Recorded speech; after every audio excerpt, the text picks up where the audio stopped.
Hello friends, नमस्कार। आज की वीडियो में हम जानेंगे कि माता पार्वती ने अपनी बहन गंगा को क्यों श्राप दिया था और साथ ही ये भी जानेंगे कि गंगा जी में नहाने से हम मनुष्यों के पाप क्यों धुल जाते हैं।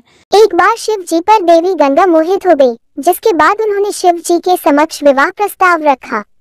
ये सुनकर देवी पार्वती जी बहुत क्रोधित हो गई।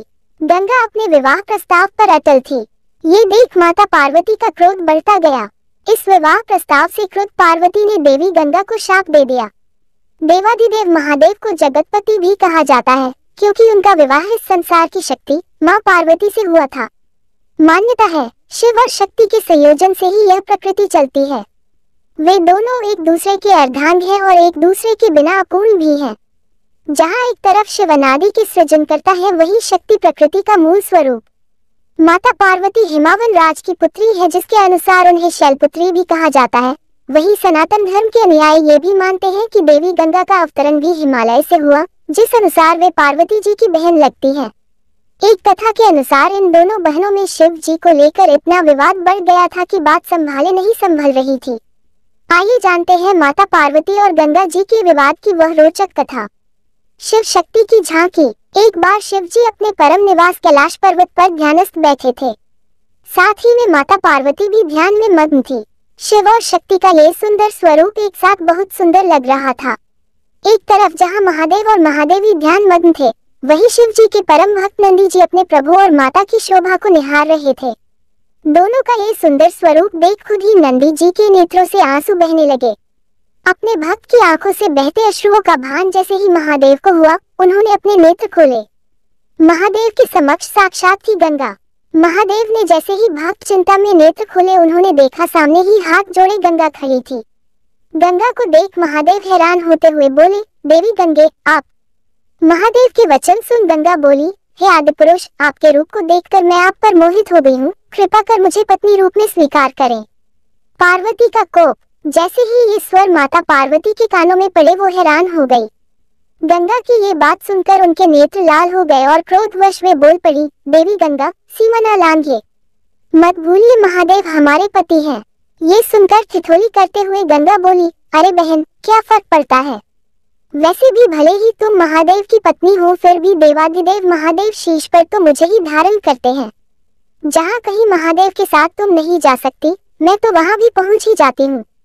गंगा की ये बात सुनते ही माता पार्वती के क्रोध का ठिकाना न रहा। उनका क्रोध से मुख भयंकर हो गया। पार्वती का गंगा को शाप। वे गंगा को शाप देते हुए बोली, गंगे, तुमने मेरी बहन होने की सीमा लांघी है। मैं तुम्हें शाप देती हूँ, तुम में मृतदेह बहेंगे। जग जन के पाप धोते धोते तुम मैली हो जाओगी और तुम्हारा ये अहम तोड़ते हुए तुम्हारा रंग भी काला पड़ जाएगा। गंगा की याचना। गंगा ये सुनते ही महादेव और महादेवी के चरणों में गिर गई। वो अपनी भूल समझ गई तथा महादेव और पार्वती से क्षमा याचना की। तब महादेव ने कहा, हे गंगे, ये शाप तो अब फलित होकर रहेगा, पर तुम्हारे पश्चाताप से प्रसन्न होकर हम तुम्हारे शाप से मुक्ति देते हैं। हे गंगा, तुम जनमानस के पापों से दूषित होंगी, पर संचन के स्नान से तुम्हारा शुद्धि तुम्हें वापस प्राप्त होगी। इस क्रम के बाद से ही गंगा में स्नान से पाप धुलने लगे। माता पार्वती ने भगवान शिव से पूछा, गंगा में डुबकी लगाने से क्या सच में धुलते हैं पाप। भवानी शंकरो वंदे श्रद्धा विश्वासरूपिणो याभ्या विना न पश्यन्ति सिद्धा स्वान्तस्थमीश्वरम। भावार्थ। श्रद्धा और विश्वास के स्वरूप श्री पार्वती जी और श्री शंकर जी की मैं वंदना करता हूँ, जिनके बिना सिद्धजन अपने अंतःकरण में स्थित ईश्वर को नहीं देख सकते। गंगा स्नान से पापों का नाश होना बतलाया गया है, परंतु नित्य गंगा स्नान करने वाले लोग भी पाप में प्रवृत्त होते देखे जाते हैं। एक समय शिव जी महाराज पार्वती के साथ हरिद्वार में घूम रहे थे। पार्वती जी ने देखा कि सहस्त्रों मनुष्य गंगा में नहा नहा कर हर हर कहते चले जा रहे हैं, परंतु प्रायः सभी दुखी और पापपरायण हैं। पार्वती जी ने बड़े आश्चर्य से शिव जी से पूछा कि हे देव, गंगा में इतनी बार स्नान करने पर भी इनके पाप और दुखों का नाश क्यों नहीं हुआ? क्या गंगा में सामर्थ्य नहीं रही? शिव जी ने कहा, प्रिय, गंगा में तो वही सामर्थ्य है, परंतु इन लोगों ने पापनाशिनी गंगा में स्नान ही नहीं किया है, तब इन्हें लाभ कैसे हो? पार्वती जी ने आश्चर्य से कहा कि स्नान कैसे नहीं किया? सभी तो नहा नहा कर आ रहे हैं, अभी तक इनके शरीर भी नहीं सूखे हैं। शिव जी ने कहा, ये केवल जल में डुबकी लगाकर आ रहे हैं। तुम्हें कल इसका रहस्य समझाऊंगा। दूसरे दिन बड़े जोर की बरसात होने लगी। गलियां कीचड़ से भर गईं।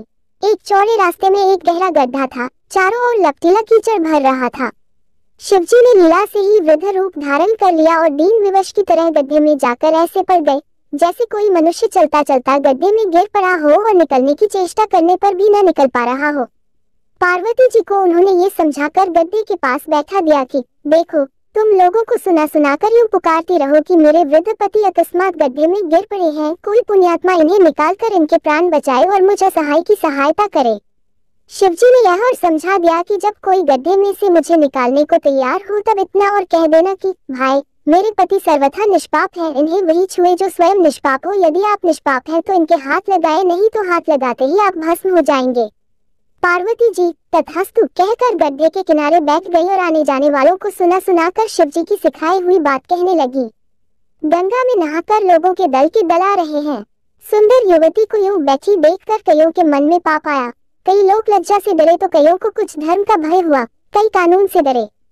कुछ लोगों ने तो पार्वती जी को ये भी सुना दिया कि मने दे बुड्ढे को क्यों उसके लिए रोती है।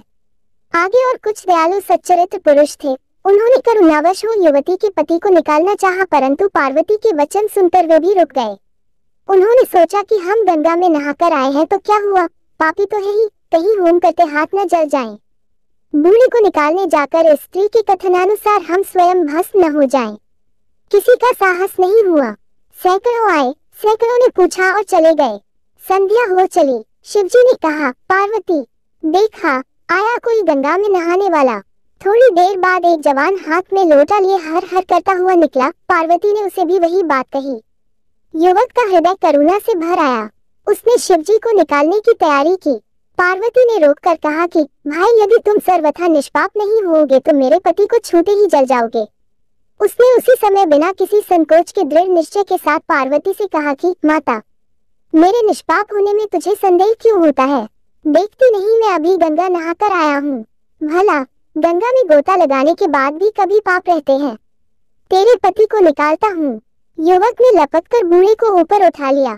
शिव पार्वती ने उसे अधिकारी समझकर अपना असली स्वरूप प्रकट कर उसे दर्शन देकर कृतार्थ किया। शिवजी ने पार्वती से कहा कि इतने लोगों में से इस एक ने ही गंगा स्नान किया है। इसी दृष्टांत के अनुसार जो लोग बिना श्रद्धा और विश्वास के केवल दम के लिए गंगा स्नान करते हैं उन्हें वास्तविक फल नहीं मिलता, परंतु इसका यह मतलब नहीं कि गंगा स्नान व्यर्थ जाता है। विश्वास के साथ किए गए गंगा स्नान का मिलता है वास्तविक फल। तारांकन विनिश्चय वदामि ते न अन्यथा वचांसी में हरि नरा भजन्ति ये दुस्तर तरंती ते। भावार्थ, मैं आपसे भली भांति निश्चित किया हुआ सिद्धांत कहता हूँ, मेरे वचन अन्यथा मिथ्या नहीं है कि जो मनुष्य श्री हरि का भजन करते हैं वे अत्यंत दुस्तर संसार सागर को सहज ही पार कर जाते हैं। ऐसी ही जानकारी प्राप्त करने के लिए आप सब हमारे साथ जुड़े रहिए फ्रेंड्स। और महाभारत की कथाएं सुनना अच्छा लगता हो या रामायण की कथाएं सुनना अच्छा लगता हो या पूजा पाठ से रिलेटिव कोई भी जानकारी चाहिए या तीर्थ व्रत के बारे में कुछ भी जानना है तो please like, comment, subscribe, share it. Thank you friends, हम फिर मिलेंगे अगले वीडियो में। तब तक के लिए नमस्कार।